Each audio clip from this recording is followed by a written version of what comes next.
Okay, so let's move on. I want to show you how to do a checkbox. Okay, and if you want any code from anywhere, best place to go is to the W3C Schools web page, HTML.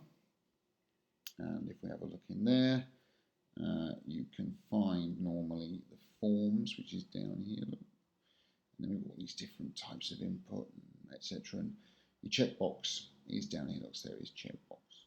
Okay, so that's a basic one that we stole.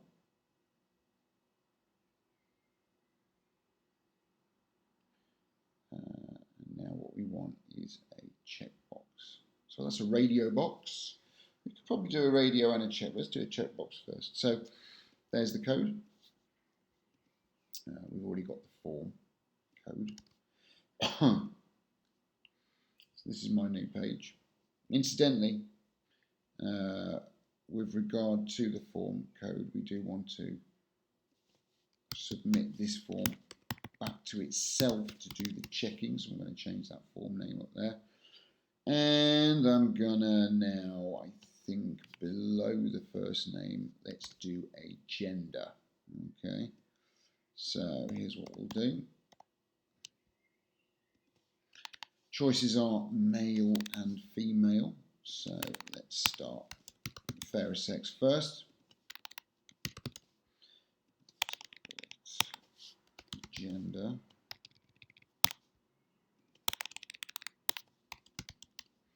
It's a checkbox, and then the label, of course, in this case is the same as the value.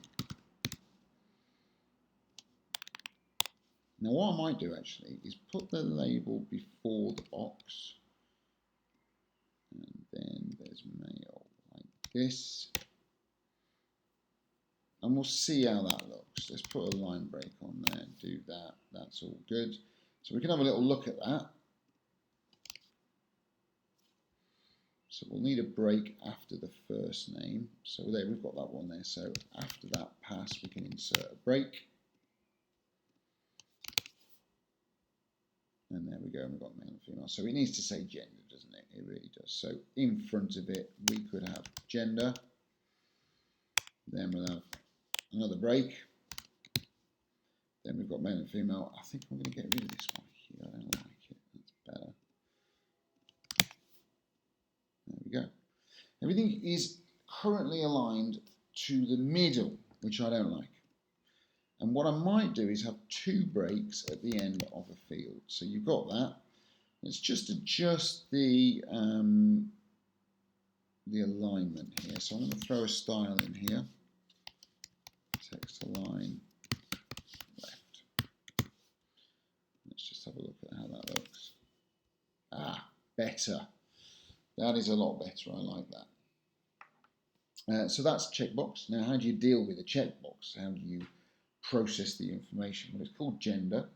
So what we would do is, in a similar way to this, we need a gender variable. So I'm going to change all these.